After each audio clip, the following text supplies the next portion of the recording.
everyone, it's John from What Up, and welcome back to another video. Now, I promised I would do a couple of Comic-Con videos, and this is the second of them. So we're going to go through an exclusive clip that Rafe released during Comic-Con, and I'm going to go through it frame by frame. There's certain aspects of it that I really want to talk about that are really very neat. And let's face it was only 2 minutes. It was short, but it was from the first episode, and it does give us our best look at some of the characters interacting with each other. So I want to break some of it down because there are some interesting little Easter eggs and details in it that I want to talk about. Now, all of that being said, if you're new to the channel or you don't know what I do here, I cover Wheel of Time news, so anything and everything to do with the Sony and Amazon production.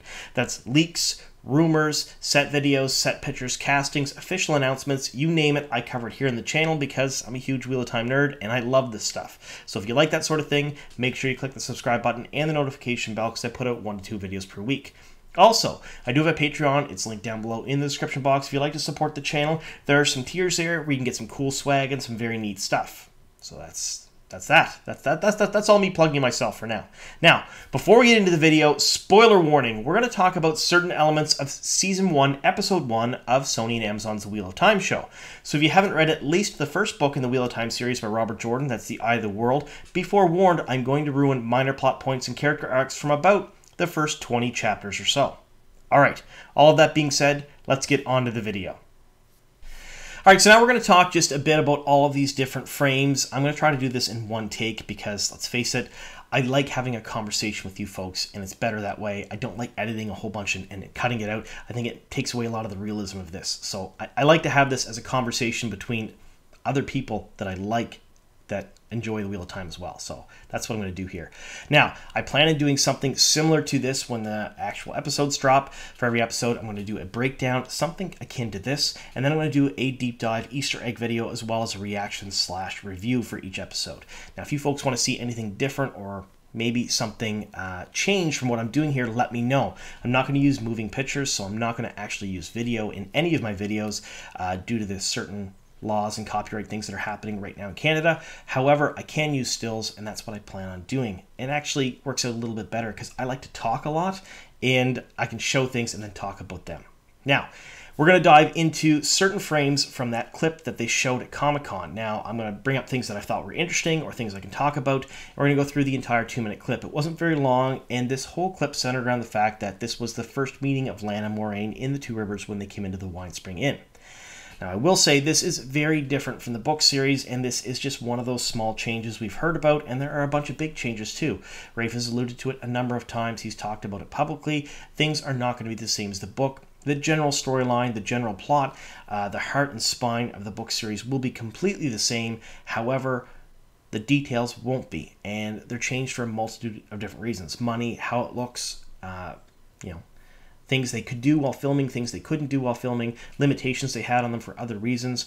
There are a number of reasons for changes, but for those of you who are new to the channel or new to the fandom, don't expect this to be shot for shot completely the same as the books. Now, we who have been following these news for a long time now, the last couple of years since they've announced the show, we're all pretty much used to it at this point. However, the fandom is growing by leaps and bounds. There's a whole lot of you joining. There really is.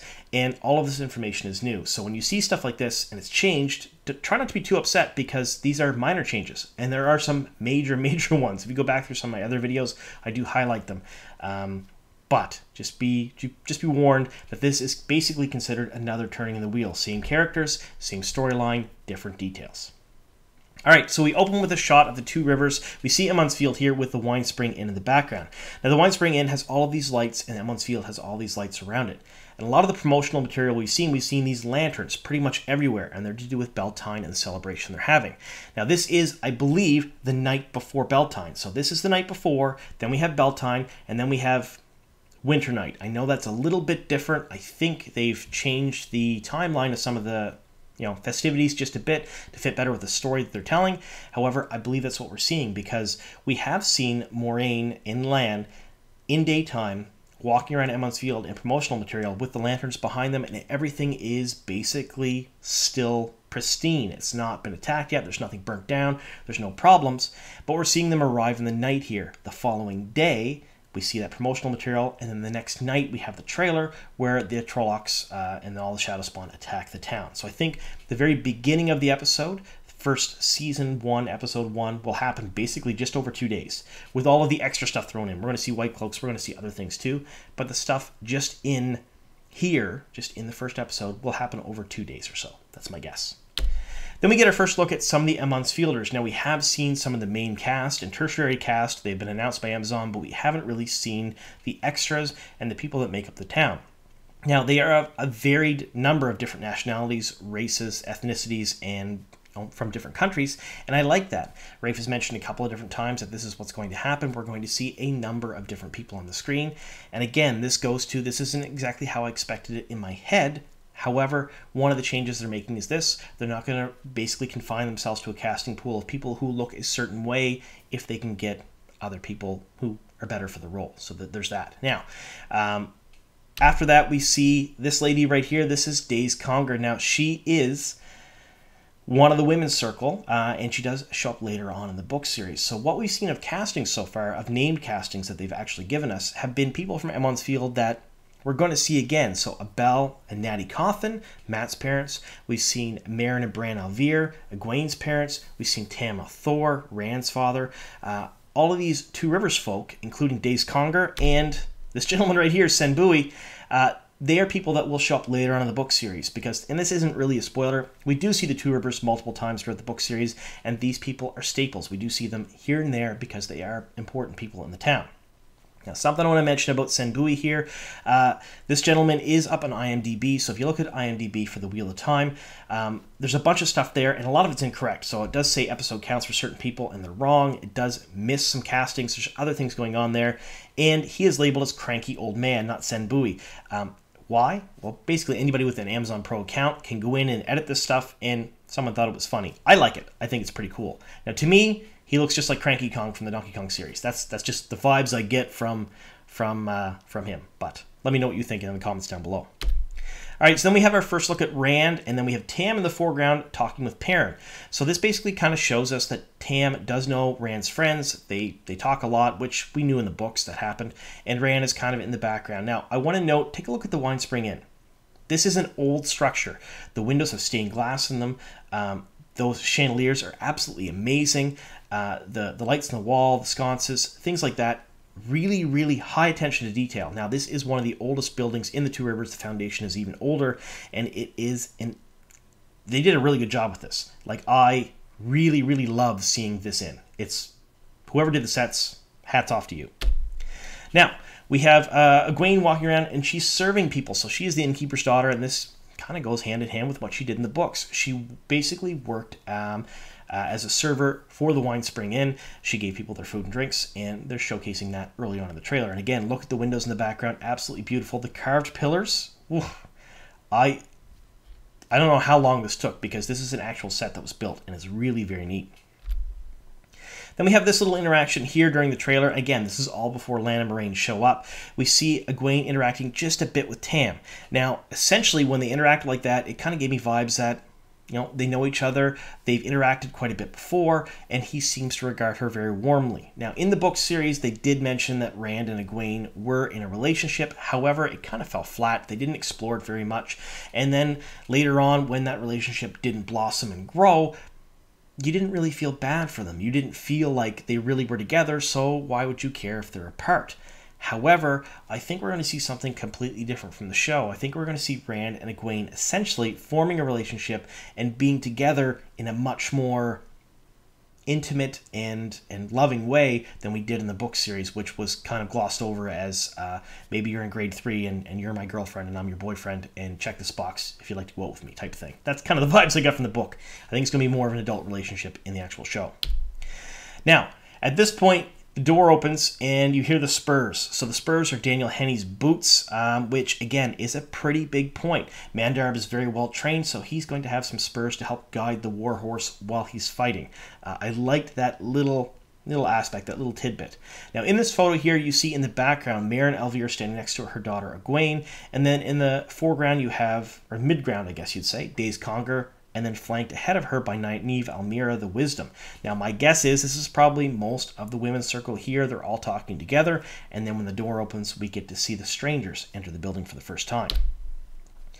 I brought this picture out here because I want to showcase exactly how well Meryn and Egwene look. I mean, they realistically really do look related. That Egwene, Madeline Madden, could be her daughter. 100%. They did a very good job at the casting here as far as this shows. And one of the other things I want to mention, I'm going to mention this a few times throughout the trailer or the clip that they've given us here, is that everyone is dressed really nicely. Much better than you would expect from a farming village. So essentially, the Emond's Field, the Two Rivers, they're going to wear plain clothes, woolens, things like that. But everyone seems to be in their feste day clothes. And they're all in the Winespring Inn. They're all together, which I think is not really a common occurrence.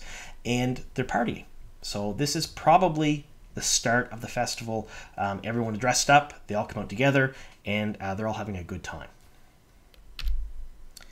So again, another shot of pretty much everyone here. They're all looking towards the door, and Lan and Moiraine come in. But this shot I wanted to talk about something that's showcased in the very, very foreground, and that is what I think. I think that's a stones board, I believe. It kind of looks like one. It looks like something homemade that someone would make at home and bring into the inn, which is really very cool. Now, I personally can't wait until we can buy merch like this. I want to buy the Aes Sedai rings, the Ashaman pins, weapons, armor, you name it, I want to buy it, but I'd like to get the games too. Stones, all of those different things, snakes and foxes. I want to see all of that stuff in the stores, along with Funko Pops, different things like that. I mean, let's face it, I love Wheel of Time stuff, and I'd like to get my hands on some merch, and we've heard nothing about it yet. I'm going to guess that after the show drops, we'll probably see some merch in time for Christmas, and I really hope to be doing some unboxing videos by then. But again, really cool if that's probably a stones board. Not really sure, but I would say it's probably a pretty good guess. And then we have Rand and Perrin here. Now, I want to showcase this a little bit because people have complained about Yosha Starowski's height. He plays Rand.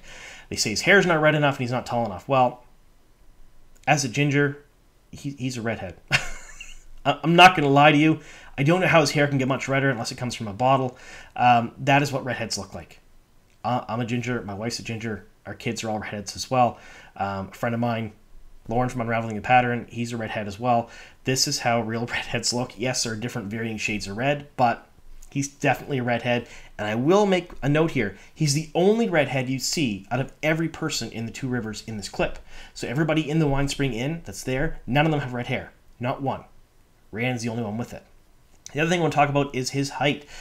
Perrin towers over him here, and he is described as being one of the tallest in the Two Rivers in the books, and that is a major selling point. But I think what they've done here is by all the different ethnicities and nationalities that are here in the Two Rivers, he's the only redhead, so he's going to stand out in that way at the very least. He doesn't have to be super, super tall. And Perrin being tall and hulking kind of goes hand in hand with how big he's going to be with the blacksmith. I do like this choice. I do like the idea. And I like the fact that they didn't hobble themselves by saying, well, we got to hire somebody that's 6'5". Doesn't matter how he can act. He's got to be at least 6'5". So there's that. Now we see Lan coming in for the first time. Now, one thing I want to mention here is Lan has his hood up and he's got a sword over his shoulder. We're going to see that sword again later on, but it was released a couple of different times. Promotional material, the trailer, and some pictures that the Wheel of Time Twitter account tweeted most recently. This is, I don't know if it's the sword of Malkier Kings. I can't really tell you, but I can tell you that it's definitely very ornate. It's the haft of it and the hilt are carved. They're very cool looking, and it does have an old tongue inscription on it that basically says or implies it was a gift from Lord Elgmar, which is very neat. I like those little small details. Now, when he comes in, look at his clothes. He's wearing a very dark gray-blue outfit.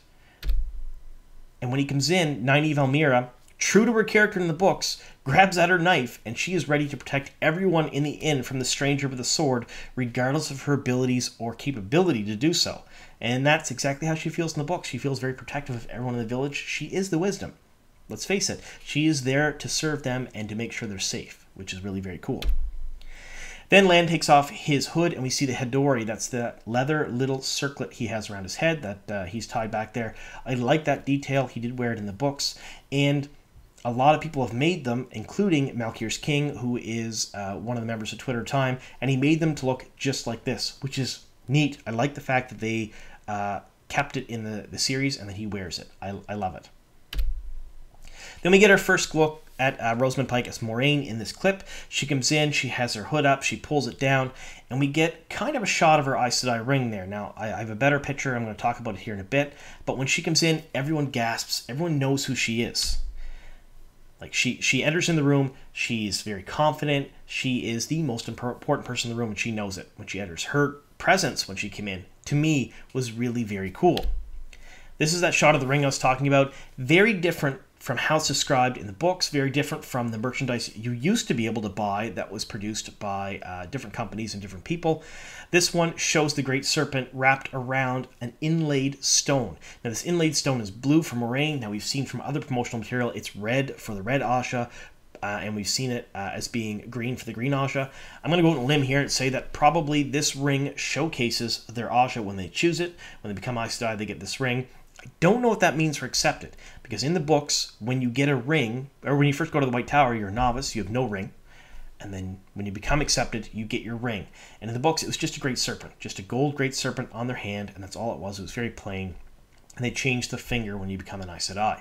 Here, I don't know, are they going to have two separate rings? Or do they choose their Asha early? I have no idea. Maybe they don't get a ring at all. But this is our best look at any of the rings so far.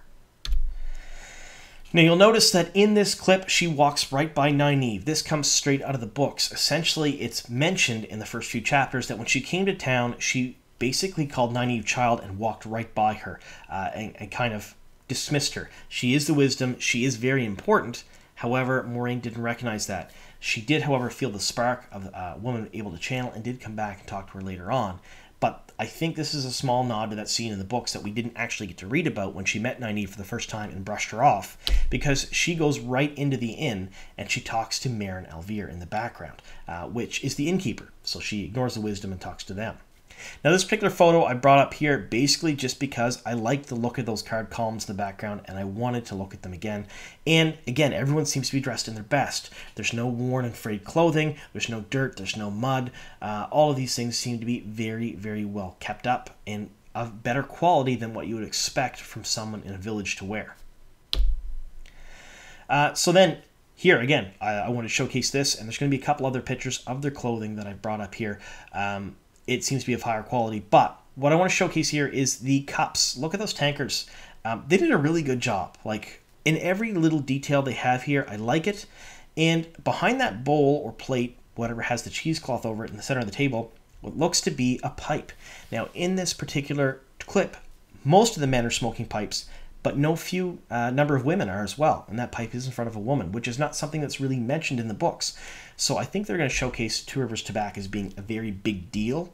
And pretty much everyone's going to be using it or smoking it in the Two Rivers because, let's face it, I know in the books only the men did, but why wouldn't the women as well?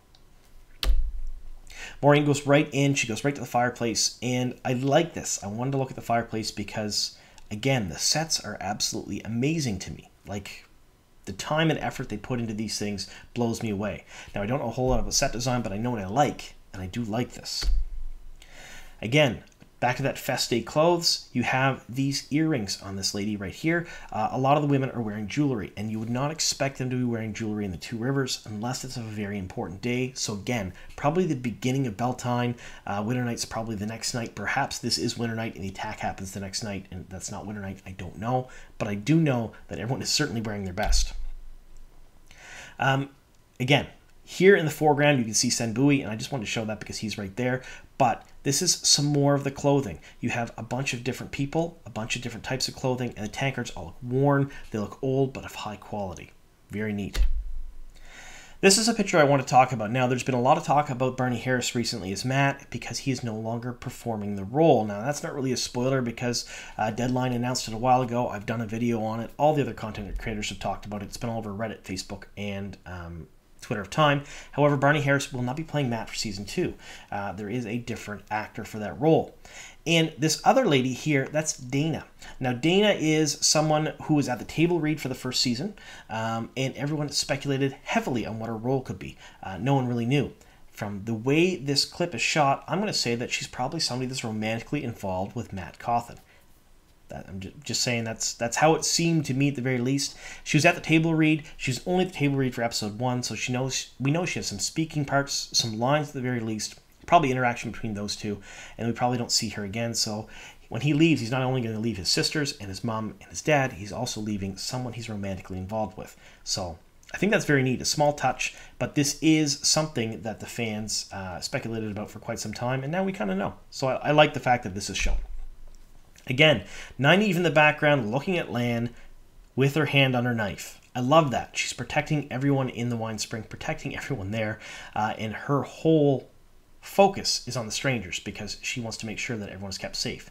Now, underneath her hand, though, and the knife, is a herb bag. Now, Nynaeve, Zoe Robbins did mention this during the New York Comic Con panel, that the clothing is very intricate. That was very, very well done.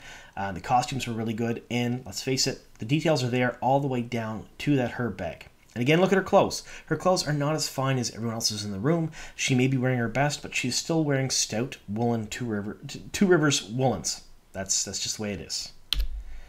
And then you have Randon, Perrin in the background. Again, attention to detail is very, very cool here. I like the fact that Perrin has a really, really neat looking belt on with a very intricate buckle. Maybe that's something that he made in his forge. I don't know. But they're also wearing what seems to be higher quality clothing than you would expect from farm boys and a blacksmith. Now this picture here of Mare and Elvir, look at her braid. Every single woman of age in this clip, in the Emmons Field, in this village, in the Wine Spring Inn, all has their hair in an intricate braid. Now I've noticed that there are no young girls in any of these shots because, let's face it looks like a celebration. Everybody's drinking, carousing, and having fun. The kids are probably left at home. So unless you're of age, you're probably not there having a good time. But her braid is just as intricate as Nynaeve's, and I think that has to do something with station, because as the innkeeper's wife and part of the women's circle, she's a very important woman in the village. Then we have here Tam. Tam immediately recognizes who she is, and you can tell by the look in his face. Now, that's something else I want to talk about. When she shows her ring, Mare and Elvir says, "Thank you, Moiraine Sedai." She knows she's an Aes Sedai. That is a big departure from the books because Moiraine Land came in town. They were a highborn lady and her protector, essentially, what Ewan Finnegar told people. And she was sort of kind of hiding her identity, and she does that a lot during the book series. She assumes different identities. This is in your face. People know who she is. They know she's an Aes Sedai. All the women seem to respect her a whole lot. There's fear there. Don't get me wrong. You can definitely taste some fear when you're watching the clip. However, a lot more respect than in the book series.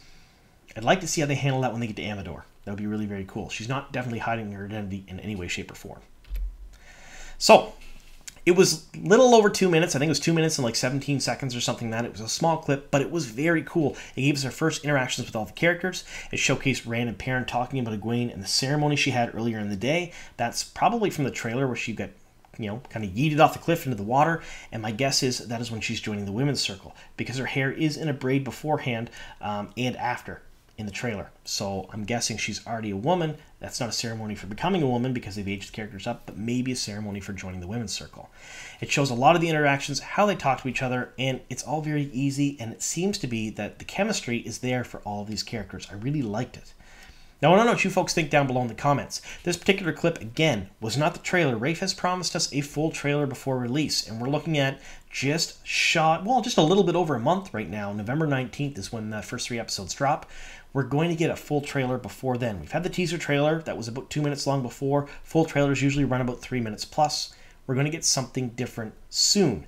Now, I don't know if it'll be this week or the next week, but my guess is before the end of October, we're going to see a full trailer for the show. And again, I'll break it all down here because there's going to be some new stuff there. All right. I did promise you at the end of this, we're going to talk just a bit about what I plan on doing for the show. Now, I want to hear your thoughts down below in the comments. So, my plan is to have a few different videos for each separate episode. The first one will be a review slash talking about it with no spoilers, and then I want to do a full breakdown where we talk about the episode, my thoughts on it, and then I want to do an Easter egg video where I go through and I pick out all the little Easter eggs, whether it be inscription on Lan's sword, different colors of the rings, the way people are positioned, any foreshadowing that's there. That's my plan for that particular video, and I'm doing that for each and every episode. And I plan on doing it the same style I've done here today with basically full screen images, myself talking about it. Again, I can't really use video because of copyright reasons. However, the still images are completely fine, so that's my plan anyway. Let me know what you think down below in the comments. Any changes you'd like to see make that, different types of videos you'd like to see made. I'll also be doing very specific videos on certain plot lines and elements when people have questions about them or if they get a little confusing, which I imagine probably may happen. We've all seen The Witcher. A lot of people were very confused about that. I don't anticipate Wheel of Time will be like that. However, if it does get a little convoluted, I'll definitely do some explained videos as well. All right. Thank you so much for sticking with me here to the very end. And here's to many more.